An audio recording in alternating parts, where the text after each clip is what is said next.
suchos. First of all, my apologies about the technical issues from yesterday, but I hope that in Mirz Hashem this morning will be a little bit better. It is an incredible suchos to be able to learn this daf with you from Yerushalayim, Ir HaKodesh, and today's daf is Tes Zayin in Meseches Moed Katan. We are picking up on daf Tes Vav Amud Beis 15b. And we are picking up, let's pick up again 2, 4, 6, 7 lines up from the bottom. So the Gemara says as follows, Avel einu mishalech karbanosov. So remember, as we saw in yesterday's daf, that an Avel does not send his karbanos to the Beis HaMikdash. Why not? This Sanya, Rabbi Shimon Omer, Shlomim bizman shu shalim. Because Rabbi Shimon says that halacha lamaisa, the din in Shlomim, the concept of Shlomim means that a person is shalim, a person is complete. Velo bizman shu onin, and not when a person is an onin, because in a state of aninos, of course, a person lacks that fundamental completion. Such is the nature of loss, that a person is fundamentally incomplete. Menuda maushi shlach karbanos. What about a menuda? Someone who's in a state of excommunication. Someone of Yosef Tashma, kol osan sham shayis rabba midbar menudin hayu v'shachu karbanos. So there's a pretty explicit raya. Klal Yisrael was in the desert for 40 years. During that time, we were essentially in a state of spiritual excommunication from HaKadosh Baruch Hu, and yet we still sent karbanos. There seems to be a pretty good raya, a pretty good proof to the fact that halacha l'maaseh, even a menuda can go. Remember, Klal Yisrael is menudin because in the aftermath of the chet hamaraglim, the sin of the spies, there was a fracture in the relationship between us and the Ribono Shel Olam. So the Gemara goes weiter. So you see from here that a menuda can go ahead and send karbanos. So the Gemara says, Abai says, well, maybe spiritual excommunication is different. Maybe it's a bit more lenient. To which the Gemara says, kill. Remember, we had this in yesterday's daf. Abai and Amud Aleph said that Menud l'Shamayim, being excommunicated by HaKadosh Baruch Hu, is even more chomer, is even more extreme, is even more severe. So how can now the Gemara go ahead and say that halacha l'maisa, that is less severe? To which the Gemara says, Abai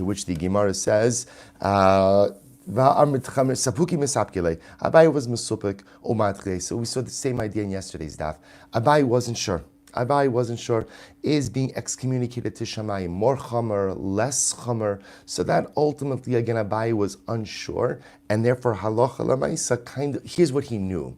He knew that spiritual excommunication was not the same as earthly excommunication.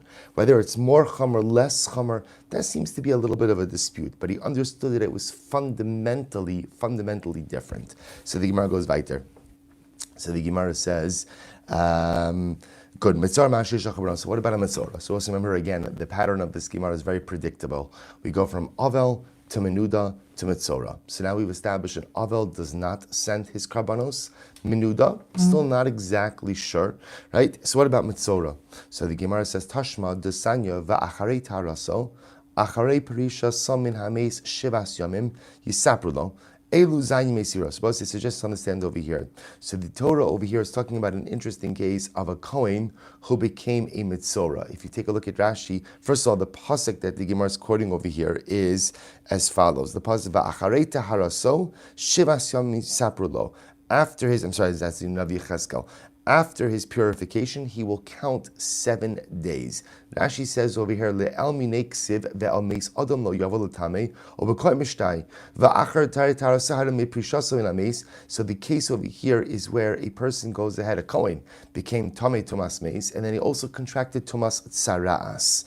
So the Gemara says, tough day for this guy. So the Gemara says, what happens? Elu zayin yimei sipuro ubiyom bo'el hakodesh al chatzar penimis l'sharis b'kodesh. And then the pasuk says, on the day when he comes to the kodesh, to the inner courtyard, to serve in the state of kedusha, yakriv chatoso, he will offer his chatos, top of Tes Zayin, zu asira sa'ifa shalo. This refers to the asira sa'ifa that a Kohen Hedyot brings on the first day that he begins his avoda in the Beis HaMikdash. Div Rabbi Huda. Rabbi Shimon says, Bevo Yakriv, Bizman Sheroi Labia, Roi Lakrava, Bizman Shein Roi Labia, Ein Roi Lakrava. Rabbi Shimon says, Bevo Yakriv, juxtaposition. When he comes to the Mikdash, he will offer up his karban. Teaches us a very important lesson, which is, when you could come to the Beis HaMikdash, you could offer up your karban. When you can't come to the Beis HaMikdash, you're unable to enter into the priest Beis Hamikdash, halacha l'maisa is not permitted to offer up or not permitted to send karbanos. So based on this, it would appear that since the Mitzorah is unable to go ahead and enter into the Mikdash, therefore halacha l'maisa, he is not permitted to send his karbanos as well. Good, says the Gemara. So that seems to be the conclusion of the Gemara. So an Avel can't send karbanos, a Mitzorah can't send karbanos, Menuda, the Gemara kind of is unsure. Good. So the Gemara says, I was supposed to say, now we're going to drill down a little bit into some of the halachos concerning excommunication. So the Gemara says as follows,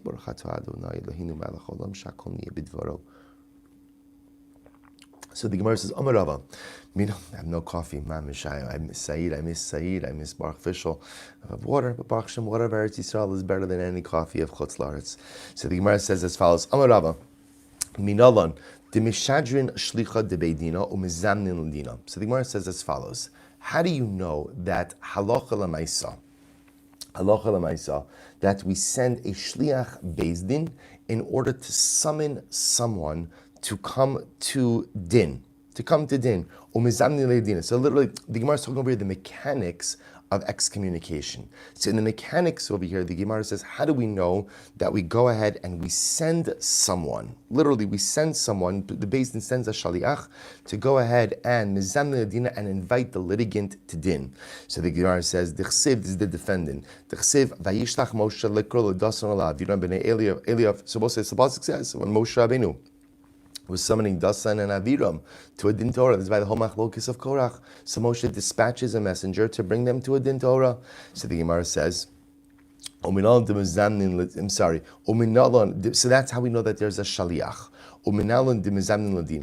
And ultimately, again, how do we know that they are called ultimately to din? So the Gemara says, so in other words, the first part teaches me that ultimately, again, we go ahead and we send the shaliach. The second, now we want to know, how do you know that you invite someone to come to a din Torah? The pasuk, adascha. Moshe says to Korach, you and your entire congregation, heyu lefanai, come before me. Good. Lekame Gabra Rabba. How do you know that in order to summon someone to a din Torah, you have to summon them before someone who's considered to be a great individual?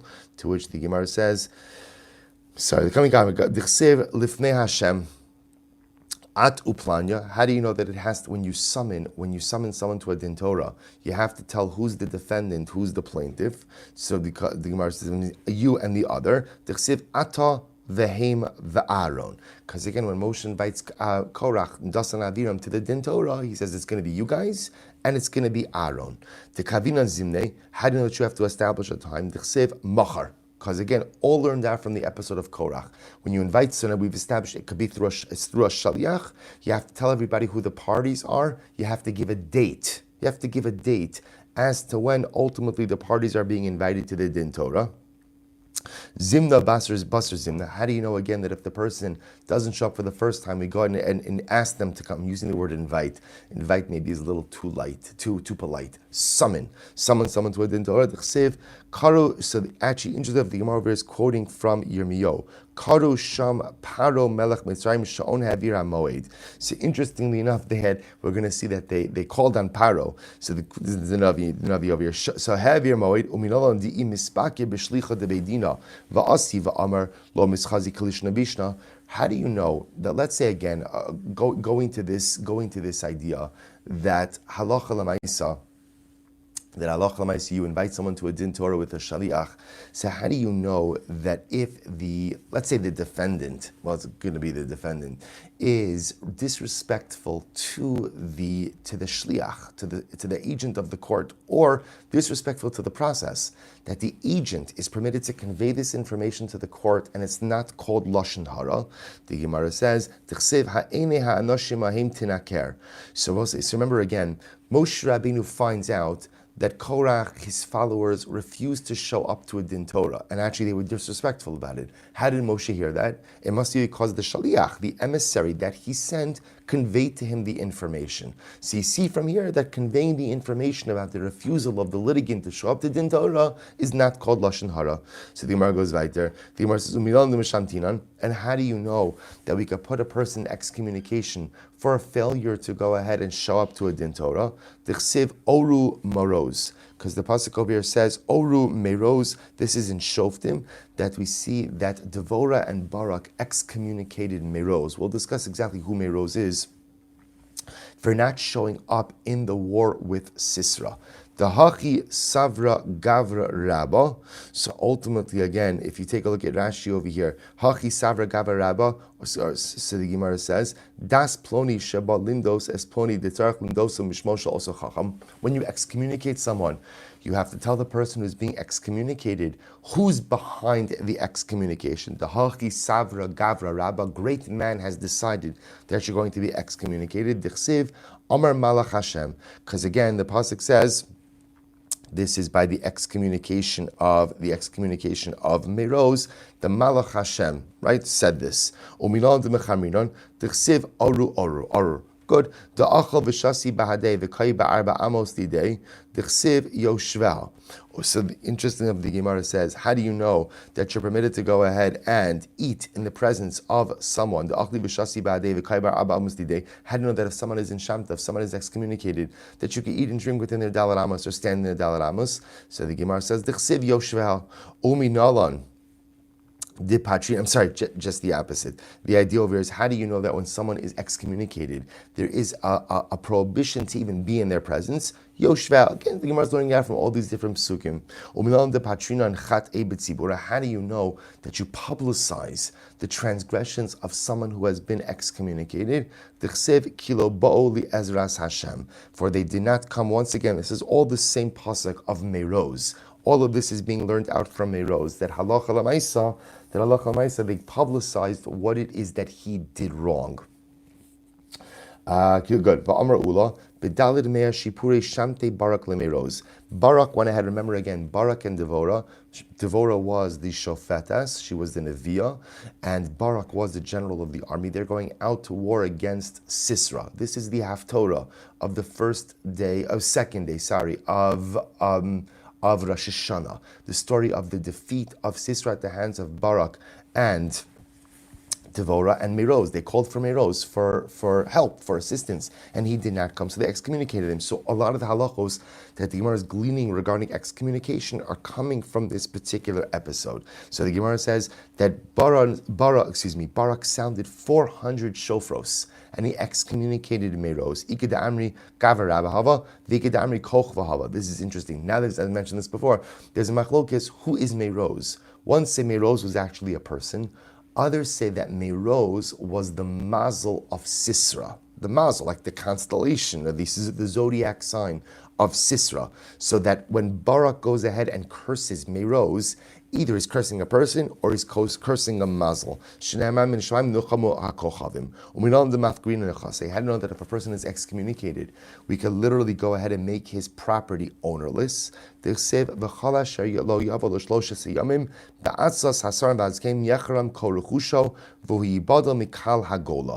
is by Ezra, and Ezra is trying to convince the Jews to come back to Eretz Yisrael. He says whoever doesn't show up, ultimately is going to have his property confiscated and going to go ahead and have his property confiscated. So from here you see that when someone is placed in excommunication, there's the ability to confiscate their property, or I should say, make their property hefker. The truth is, it could be both. It could be either make it hefker or Beis Din could confiscate it. Umachinon vitalshinon ser umashbi'inon. So how do you know? We'll define all of these terms. Natzinon means we fight with them. Laitinon means we curse them. Machinon, we rebuke them. Talshinon, which literally means to remove something. Umashbi'inon, we make them take an oath. Again, we'll define what all of these things mean in just a moment. T'chsiv va'ariv v'imam va'kalim va'akem ehem anashim va'amarteim va'ashbi'im uminalam dekasvinon va'asvinon va'avdinon hardafa. So just to point out over here, the idea that the Gemara is highlighting is that you could get into, in other words, normally we're a people of shalom, we're a people of peace.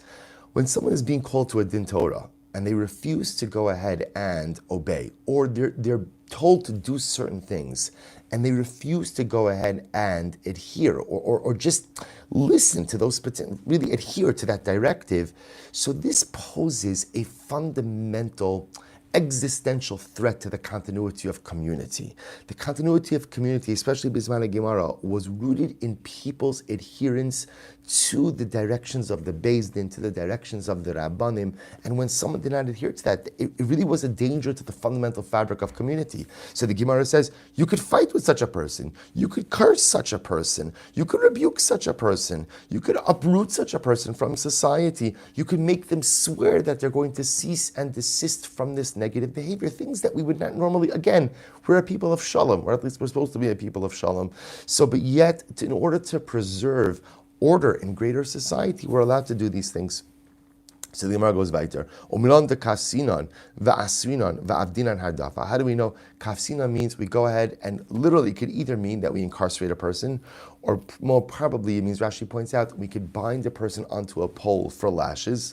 V'asrinan, we could incarcerate the person. V'avdinan hardafa, and we do our dafa. We'll see what hardafa means in just a moment. Tichsiv, hein lamaves, hein l'sharashe, hein la'onesh, nichsin ulasrin. Ma'ile sharushe, what does it mean sharushe? Amar adamari, Amar Nechemia, bar Baruch, Amar Rav Chia, bar Avin, Amar Rav Yehuda, hardafa. Hardafa. It's hardafa. So sharushe is hardafa. Shkayach, very helpful. My hardafa. Amr Rav Yehuda bar Shmuel bar Shilas mishmei derav minadin la'alter. So literally, interesting. Hardafa means to pursue someone. So the Gemara says, what does it mean to pursue someone? That we excommunicate a person immediately. Excommunicate a person immediately. So Rashi says over here, miyad decheben delot tzayis din minadin also. See, here's what's interesting. One would have thought that the process of excommunication is exactly that, a process. Because again, it has many different ramifications. Yet what the Gemara is saying over here is we see that for certain egregious things, for certain things that are simply not supposed to be done, halacha lamaisa, you could have hardafa. And hardafa means an immediate excommunication. An immediate excommunication. So the Gemara says, V'shonin la'achar lamid, umachrinin la'achar shishim. And ultimately, again, we could extend an excommunication for another 30 days. In other words, a stam nidui, a stam excommunication is 30 days. If you need another 30 days, you could extend it another 30 days as well. After 60 days, umachrina la'achar shishim. So then you have what's called the chirim. So we're not going to get into the details over here, but there are different stages of excommunication, at least according to most opinions. So you have nidui, which seems to be a lower form, and chirim, which is a higher form. The real nafkamina that Rambam brings down is the form of social pressures that are applied to these individuals. So you could do a nidui for 30 days, you could then do a second nidui for another 30 days, and after that, if a person is still non-compliant, we put them in chirim. We warn a person for a Monday, a Thursday, and a Monday. That's true for monetary matters. So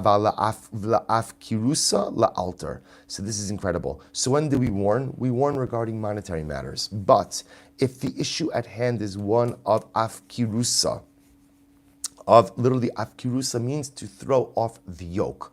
Whether we say that a person is blatantly throwing off the yoke of HaKadosh Baruch Hu in a way that is destructive to greater society, or a person is throwing off the yoke of communal leadership, rabbinic leadership, we have the ability to go ahead and excommunicate immediately. So the Gemara tells a story, a couple of interesting stories. There was a particular butcher, and he was disrespectful to Rav Tuvi bar Masno. Imnu alei Abai v'Rav v'Shamtua. So Abai and Rav excommunicated him. We're going to see that one of the reasons for an excommunication, for a Shamtor, for a Nidui, ultimately is again disrespect towards a Torah scholar, Talmud Chacham. L'sof azul l'paisi l'baldine. So the butcher made up with Rav Tuvi bar Masna, right? So he made up with him. He apologized. Good.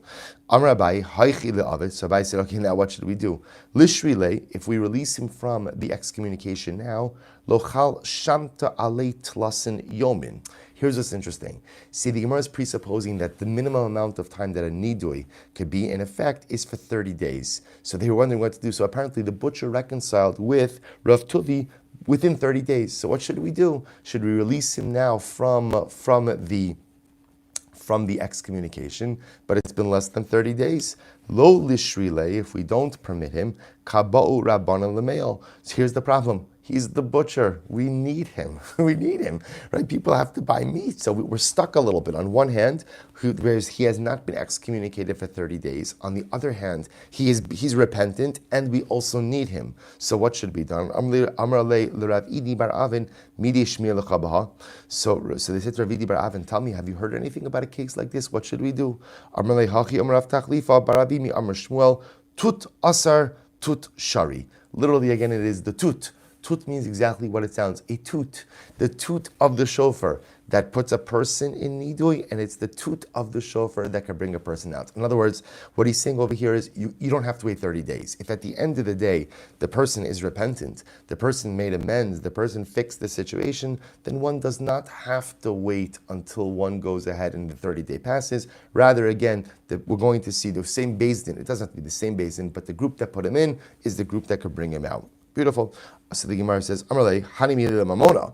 But that's only true when it comes to monetary matters. La'afkirusa ad dechayel shamta alei tlasin yomin. See, interestingly enough, the only time you could end a nidui within 30 days is when we're talking about monetary matters. But if chas v'shalom, a person was put into nidui because of what we call afkirusa, again, like I said before, the shaking off of the yoke of heaven or of the yoke of rabbinic authority, communal leadership, then that type of excommunication remains for at least 30 days.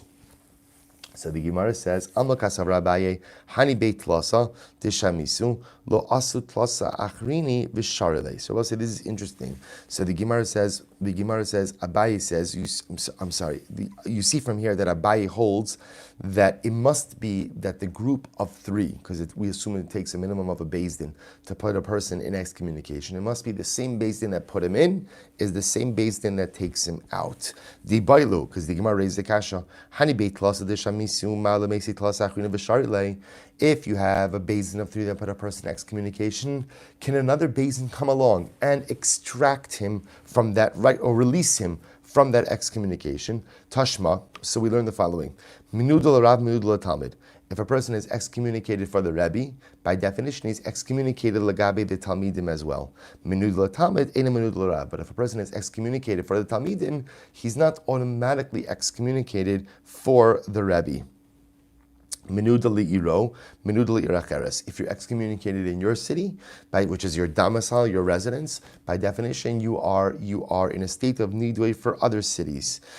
So the Gemara says, menuda li'iracheres, menuda li'iracheres, enu menuda li'iro. But if you're excommunicated in your city, in other cities, it doesn't automatically mean that you're excommunicated for your city. Menuda li'nasi, menuda li'chol Yisrael. If you're excommunicated for the nasi, you're excommunicated for all of Klal Yisrael. Menuda li'chol Yisrael, enu menuda li'nasi. But if you're excommunicated for Klal Yisrael, you're not automatically excommunicated for the Nasi. So I'll say, so the point over here is you see that when a person is excommunicated, the nidui or the shamta, which is another word for excommunication, applies to any situation of lower severity, but not of higher severity. So just the simplest example again, if a person chas v'shalom, did something that causes him to be excommunicated for a transgression with one of his peers, so that works for his peer group, but does not place him in excommunication for his Rebbe, right? Whereas if he's excommunicated because of a transgression against his Rebbe, by definition, that devolves upon his peers as well. Interesting idea.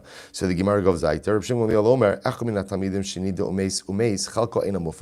Shimon says, if let's say one of the Talmidim, which means one of the members of the Beis Din, who excommunicated the individual dies, ultimately again his part of his chelek, his part in the excommunication can never be undone. Shmamina, tlas. We learn three things from here. Number one, shmamina, Talmud shenida lichvodo nidui of nidui. Number one, we see, and we'll explain this a little bit more in just a moment, that when a Talmud Chacham excommunicates someone because that person offended him, right? That person slighted the Talmud Chacham's kavod, that is a proper excommunication. Shmamina kol echad ve'echad mefer chelko. Ultimately, we see that each person has the power to annul his part of the excommunication. Ushmamina hani beit tlasa d'shamisu lo asu tlasa achrina v'sharle. And this is the part we're focused on. And what else do you see from here? That when three people create a nidui, when three people create an excommunication situation, it is only those three who have the ability to annul it. Amarle Ameimar, so Ameimar says, 1 second, Hilchasa Hani Beit Lasa de Shamisu, Asu Beit Lasa Achrina B'Sharli. Ameimar says, no, that is not the halacha. The halacha is, although there may be a certain three people who put a person in nidui, who put a person in excommunication or excommunicate an individual, another group of three could come along and revoke or end that excommunication. The truth is the halacha has to be that way, because if the halacha is not that way, you run the risk of three people excommunicating an individual for good reasons, I'm sure for good reasons, but lamaisa, then if something happens to one of them, this guy could be stuck in nidui for the rest of his life. So therefore, Ameimar says that's an untenable situation. So it must be that halacha lamaisa, the three who put him in don't have to be the three that take him out. Another three could come along and end that original nidui. Incredible. Amli Rabashi Ameimar. So Rabashi said to Ameimar, V'hatanya Reb Shimon Omer, Echa min hatamidim shenida umeis chalko eino mufar. So, but we just said before, Ravashi said to Ameimar, Reb Shimon Gamliel said that if one of the members of the Beis Din dies, his part in the annulment is never, his part in the excommunication cannot be annulled. To which the Gemara says, "My love ain't a mufar klal." Doesn't that mean that it can't be annulled at all? Lo ada asu beit lasakrini v'sharli. No. What it means is it has to be another Beis Din. It has to be another Beis Din. In other words, his part. In other words, what the Gemara is saying is like this: you might have thought that perhaps when a member of the Beis Din dies, that the excommunication immediately ceases with his death. Kamash Malon, no. It requires another rabbinic body to come along and annul that excommunication. Incredible. Tan Rabbanon, ein nidui pachos milam yom. So nidui is not less than 30 days. This is what we just saw before. Ve'in nezifa pachos mizan yomim. And nezifa. Now, Nazifa, what's Nazifa? Rashi says Gara, means rebuke. We're going to see that there's another lower level. So if we were ranking this, it appears, based on the Gemara, that the most extreme situation is what we'll call Chirim. Underneath Chirim, you have what's called Nidui / Shamta, and now there's a new category. This new category is called Nazifa. Nazifa literally means rebuke. Rebuke means we're going to see you've done something wrong.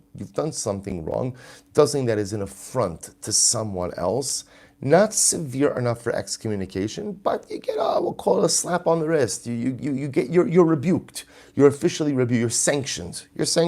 Nothing really happens to you practically, but there is a more of a public recognition that what you did crossed the line. So the Gemara says, listen to this, and the Zifa 7 days. And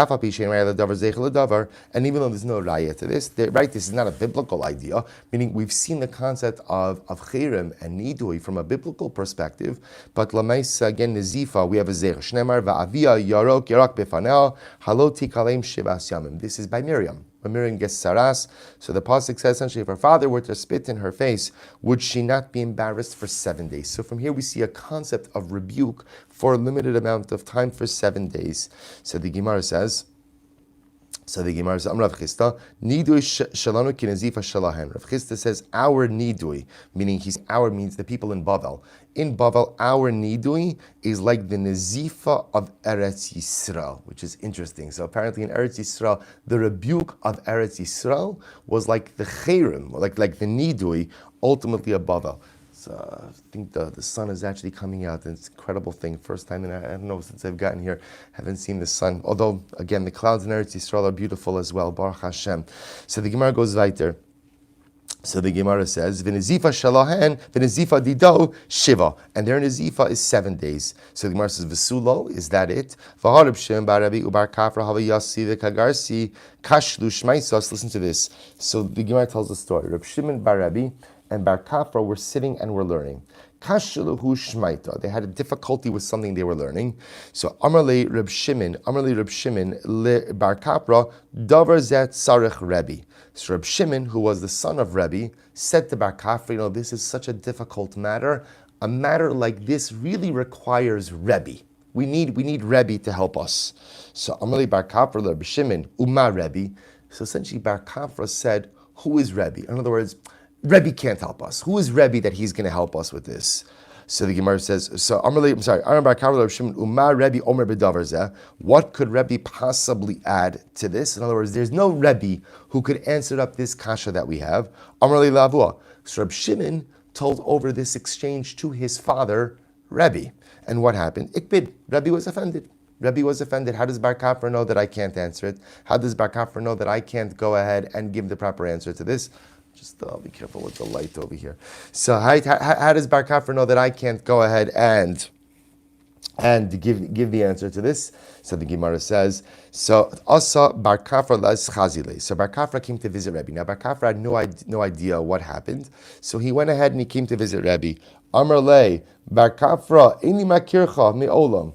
Right? So Rebbe says, Bar Kafra, I don't recognize you. I don't recognize you. So this could be a couple of, in other words, he could say, ultimately, again, now Rashi actually says over here, Levakir es Rebbe shayachola shekibala visurin.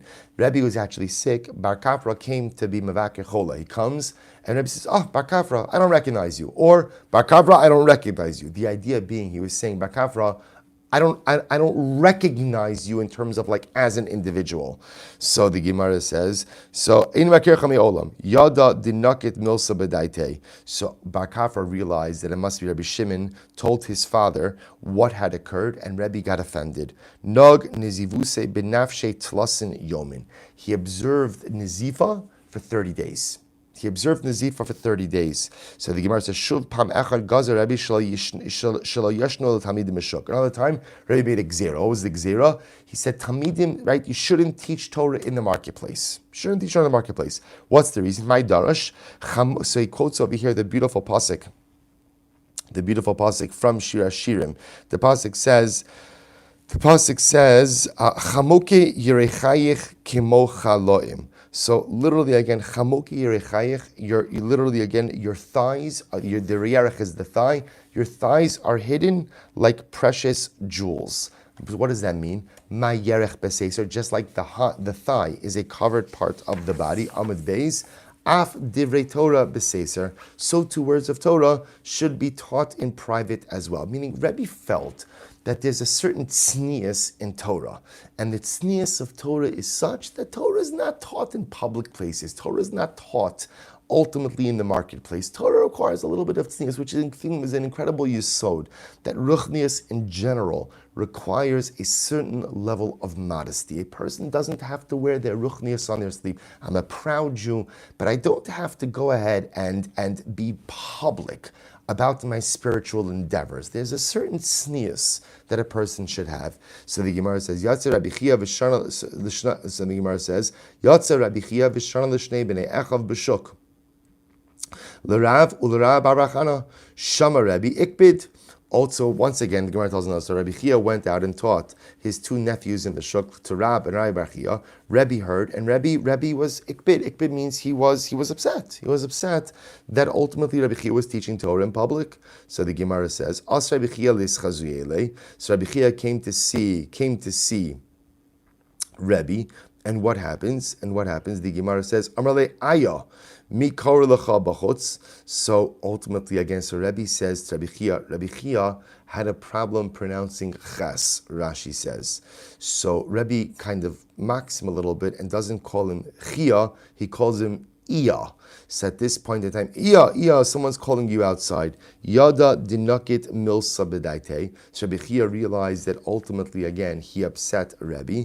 Nag nizivusa menafshe tlosin yomin. He observed this nazifa, this rebuke, for 30 days. Shalach le ta.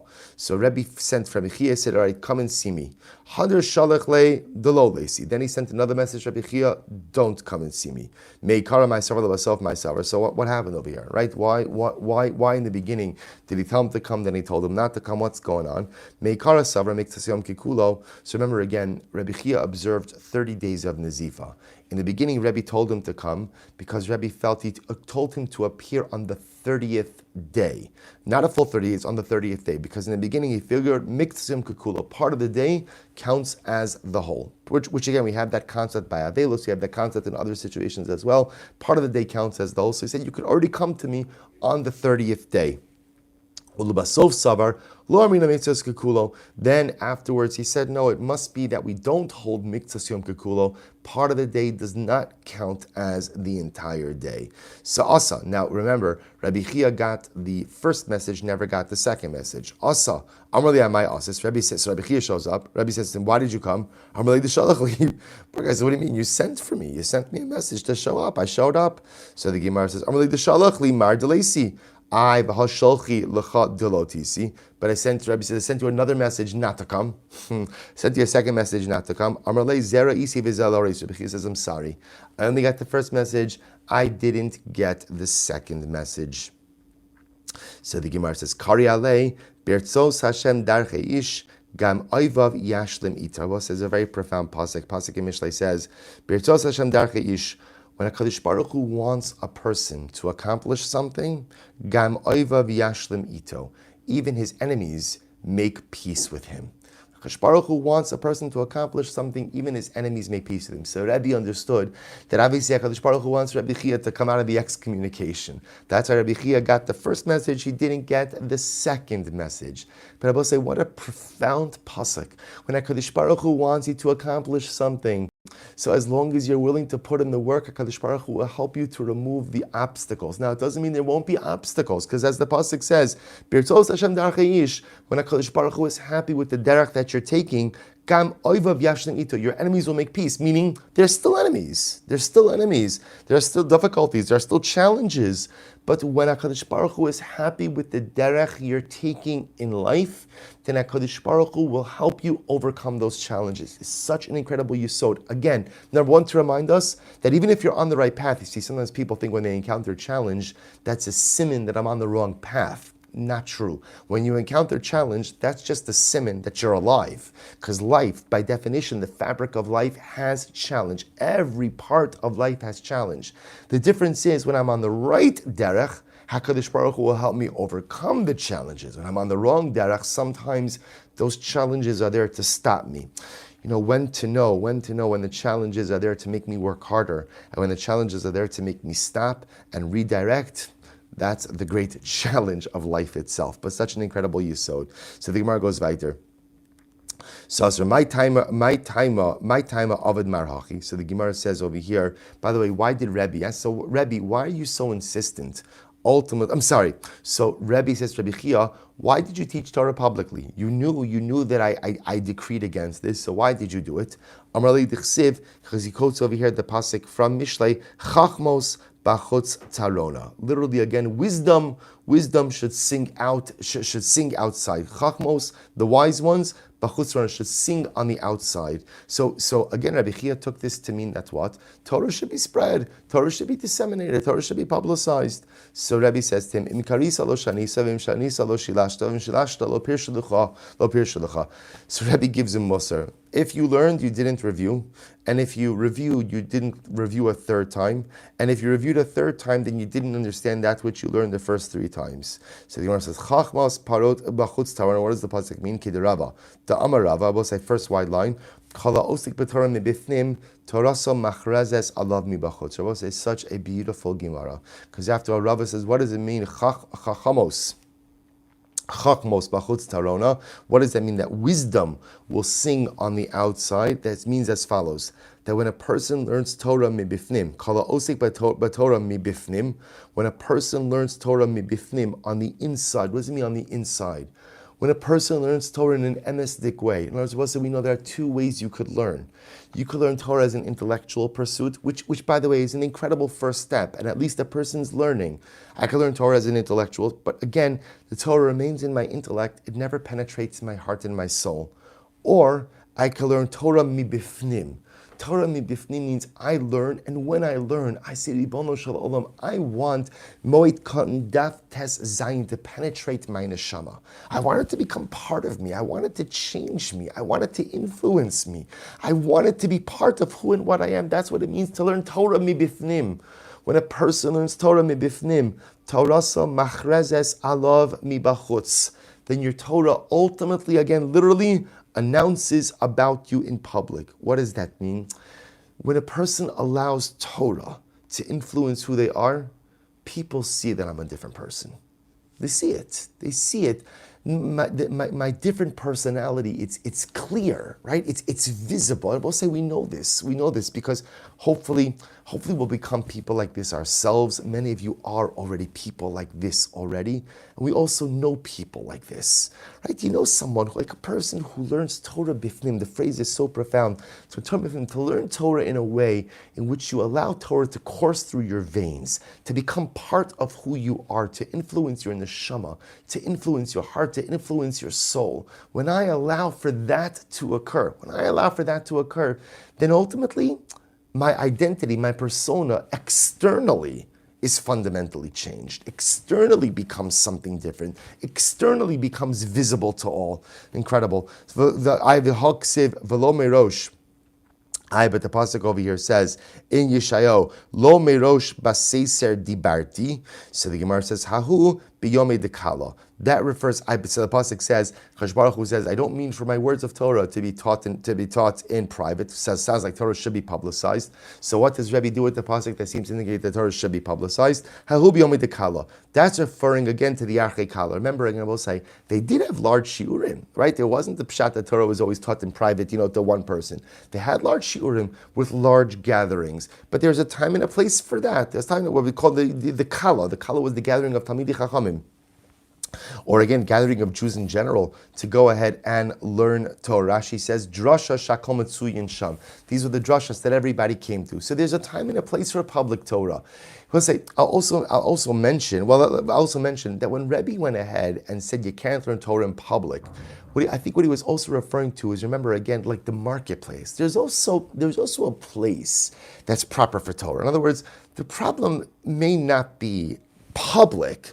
The problem, it may be in public. In other words, teaching Torah in a marketplace, there's a certain lack of tznius in that, right? And that's the pasuk that Rebbe originally quoted. There's a certain lack of modesty in that. So to teaching Torah to great numbers of people, that's magnificently beautiful. The issue is teaching it perhaps in a public setting, like a marketplace.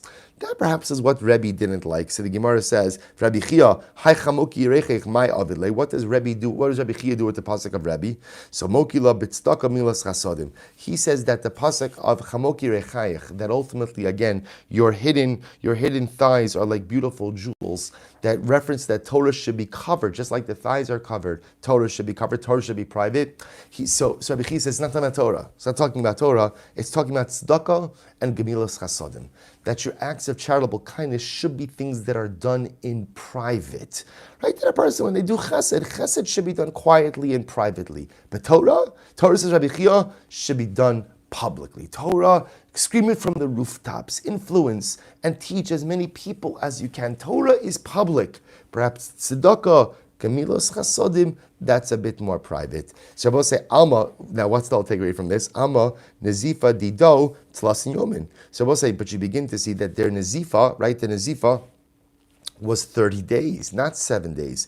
To which the Gemara says, Nazifas Nasi Shiny. It was different. Rebbe was the Nasi, and when you get Nazif, when you're rebuked from the Nasi, that's 30 days. So Nazifa Didan Kamahavi, and again, ultimately, our Nazifa in Bavel. So ultimately, again, how long is our Nazifa? Chad Yoma, only 1 day. Nazifa in Bavel, 1 day. So the Gemara tells the story. Ki hada Shmuel Mar Ukva, ki Aviyasi Garsi Shmaisa, Shmuel Mar Ukva was sitting and learning. Haviyasi Mar Ukva kamei de Shmuel berichok dalarama. So I'll say this is actually very interesting. So Mar Ukva and Shmuel had an interesting relationship. In that what? If you take a look, Rashi says, Mar Ukva ki Talmud l'Shmuel, the Shmuel gadol batori yosim Mar Ukva. Shmuel was a greater Talmud Chacham, but right, Shmuel was a great Talmud Chacham. So therefore, again, when they would sit and learn, Mar Ukva, right, Yosef Mar Ukva kamei de Shmuel berichok dalet amas. Mar Ukva would not sit within dalet amas of Shmuel when they were in the base medrash learning, because Shmuel was a greater Talmud Chacham. V'chi havi Yosef bedina, but when they were sitting adjudicating a case, ultimately, again, so remember, so Shmuel was the greater Talmud Chacham, Mar Ukva was the Nasi. So therefore, again, on a Beis Din level, like on a court level, Mar Ukva had the elevated position. So when they were sitting in the Beis Medrash learning, Mar Ukva gave Shmuel the kavod. He wouldn't sit within Daled Amos of Shmuel. When they were sitting in a Din Torah, so ultimately, again, Shmuel would give Mar Ukva, the Nasi, the kavod, and ultimately sit at a distance of Daled Amos from him.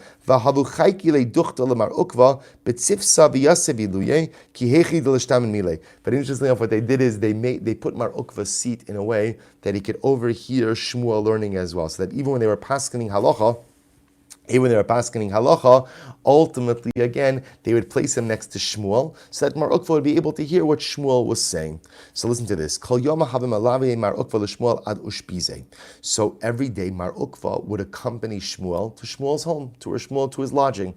Right? So remember again, Shmuel was a greater Talmud Chacham, so Mar Ukva, in a show of deference to Shmuel, would escort Shmuel to his home every day. Yom Achad Itchid Bedina. So ultimately, again, one day, Mar Ukva got caught up in a Din Torah, and therefore didn't escort Shmuel home. So actually, again, Mar Ukva started walking home, and he was just involved. Shmuel was following behind Mar Ukva. Kimatul Beise, when they got home, Amar Le Lo Nagalacha Lishrili Mar Betigra. So ultimately, again, Lo Nagalacha, Rashi says, Kilomar lo sagi lecha da'azil lebasrach. So Shmuel was upset. Shmuel was offended. He said, Lo nagalacha. Ultimately, again, it's not enough. It's not enough that you made me walk behind you. Lishri mar betigre. Havli reshusa lemehadar. Give me reshus to go back. So Shmuel was offended. Yada dinakit milsa b'dai. Teinag nizufa b'nafshei chad yoma. Mar Ukva realized that he offended Shmuel, and ultimately, again, he went ahead and he conducted himself b'nezifa, in the state of rebuke, for one day. We'll get to the end. I have a few more minutes, so I'll get a few more minutes in, and then I'll just say something interesting about this. Well, let me just mention about this. Let's go on. So, there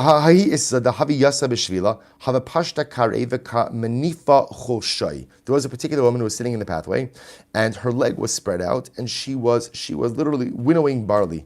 And a Talmud Chacham walked by, and again, she should have pulled her leg back so he could walk by. But she didn't pull her leg back. Instead, he just had to step over her. So what happened? Amar la. So the Gemara says, Amar kama chatzifai isisa. So Talmud Chacham said to the woman, or about the woman, such a machutzefes, right? Such chutzpah. Why don't you pull your leg back? Or is it just common decency? So she came before Rav Nachman because she didn't know now what's her status. Like, is this like a nazifa? What is this? So the Gemara says, Amar le mishamis shamta mipume. Did he say the word shamta? Amar le lo. She said no. He didn't say any shamta. Amar la zili nehugin nezivuse chad yoma benafshach. So he said, okay, observe nazifa for one day. Just observe nazifa for one day. Zutra bar Tovia have a kapasik sidra kamed Rabbi Yehuda. So Zutra bar Tovia was learning in front of Rabbi Yehuda kimatl haipsuka when he came to the following pasuk ve'ela divrei David ha'achronim. These are the final words of David. So the Gemara says, Amalei achronim echlal dikar rishonim. I don't say, what does that mean? So there were first words, there were last words. What does this mean? First words, last words. Rashi says, "V'alo lo matzinu shamar David divrei ela b'mikra zeh the divrei lashon nevuah." So this is interesting. The Gemara over here is quoting the pasuk. Quoting the pasuk from Shmuel Beis. Ve'elo divrei David. So divrei, the Gemara says, is a lashon of nevuah, prophecy. So when it sounds divrei David achronim, this is the final prophecy. Sounds like there was an earlier prophecy. But where do we ever find an earlier prophecy of King David? So the Gemara says, "Rishonim aynihu shasek v'lo amru v'lo midi." So remember again, this is Zutra bar Tovia saying this in front of Rav Yehuda. So he asked Rav Yehuda, so what happened? Hadar Amrle achronim echlal dikar rishonim mahi. So Rav Yehuda didn't answer. So therefore, again, Zutra bar Tovia repeated the question again. What were rishonim? Amrle mai daitech. So Rav Yehuda says, why are you repeating it? To lo yoda pirusha dahaikra lav gav rabu. What do you think that because I don't know the answer to your question, not a Talmud Chacham? So Rav Yehuda didn't answer the question because he didn't know the answer. Yet again, Zutra bar Tovia repeated it. So Zutra bar Tovia repeated it maybe just because he thought that Rabbi Yehuda didn't hear it. But Rabbi Yehuda was offended because he thought that Zutra was asking it again to embarrass Rabbi Yehuda, that he didn't know the answer. So Rabbi Yehuda got upset. What? Because I don't know the answer to this one question, I'm not a Talmud Chacham? So what happened? Yada denakit milsa b'daite. So Zutra realized that he offended Rabbi Yehuda, and therefore nagnu zivusa b'nafshei chad yom. He observed Nazifa for one day. Uda asan Allah mia achronim echlal di'ikar rishonim misholimai. But the Gemara says, that's a good kasha. What were the rishonim? So right, what are you talking about when you say the rishonim, the first nevuah? So listen to this. Vaydaber davar laHashem es divrei hashira hazos biyom hitzil Hashem oso mikaf kal oivav umikaf shaul. The first words of nevuah is when David HaMelech said the shira on the day that HaKadosh Baruch Hu saved him from Shaul. Amar lo HaKadosh Baruch Hu leDavid, David, shira ata omer al palaso shel Shaul. You're singing shira, you're singing a song about the downfall of Shaul. Ilmale ata Shaul v'hu David. If the roles were reversed and you were Shaul and he was David, ibadati kama David mipanav. I would destroy many Davids to go ahead and save one Shaul. Hainu dichsiv shigayon leDavid asher shar laHashem al divrei Kush ben Yemini. V'chi Kushmo was his name Kush, was Shaul's name Kush. V'lo Shaul shmo elamakushi mishuna ba'oro. Just like a Kushi, a person who is black has a recognizably different skin. Av Shaul mishuna b'ma'asav. So too Shaul was mishuna b'ma'asav. Mishuna b'ma'asav was he was a tzaddik. That HaKadosh Baruch Hu was telling David, Shaul made some mistakes, and he made some critical mistakes, and those mistakes went ahead and cost him the monarchy. But don't think for a moment that Shaul's mistakes therefore go ahead and characterize him as a rasha. And this is an incredibly important yesod. People make mistakes.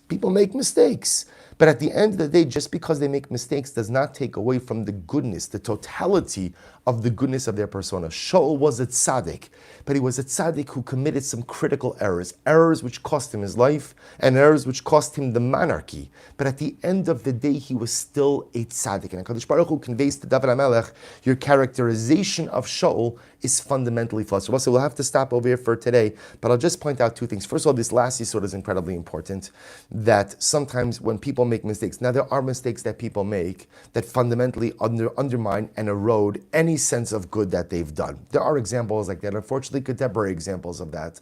But l'maisa, more often than not, good people do bad things. Good people make mistakes, but good people make mistakes. The mistakes don't zero out the positive. The mistakes don't zero out the good, right? There's so much good that people do, and we all make mistakes. David was wrong about Shaul. That's the one. I will say one other thing, and then with this I'll really conclude, which is, when you read these stories about one Rav offending another, this one offending this, you think that it sounds like a little bit petty. It does. It sounds like a little bit petty. So we'll say there's two incredible yisodos. Number one, people are people. People are people. Number two, people are sensitive. And number three, I have to try my best to be careful with people's sensitivities. You see, it would be easy to say, being so sensitive, right? You hear this all the time. He's so sensitive. She's so sensitive. Sometimes when we say that, we say it almost like as an excuse, like, I don't have to worry about your feelings because you're just overly sensitive. Now it's true. If a person has to work on themselves not to be overly sensitive. But lamaisa, if I know that somebody's overly sensitive, I have to try my best to not offend them. In other words, the job of a Jew is to be sensitive to other human beings. The job of a Jew is to be sensitive to other people. The job of a Jew is to be careful with other people's things. This one might be too sensitive. Inachinam, you might be right. But lamaisa, my tachlis, or at least one form of tachlis in life, is to be a kind of mensch, kind of person who's careful with the sensitivities and the feelings of others. Maybe they're too sensitive. Maybe they get slighted too easily. But let me be conscious of the way that I act. Try to be careful with their sensitivities and try to act in the right way. So we'll stop over here for today. Shkoyach, everyone. I want to take this opportunity to wish everyone a good and Erev Shabbos Kodesh, a beautiful Shabbos Kodesh, a Parshas Mishpatim, a Naseh V'Nishma Shabbos, and I'm look forward to continuing our learning next week. A good Shabbos.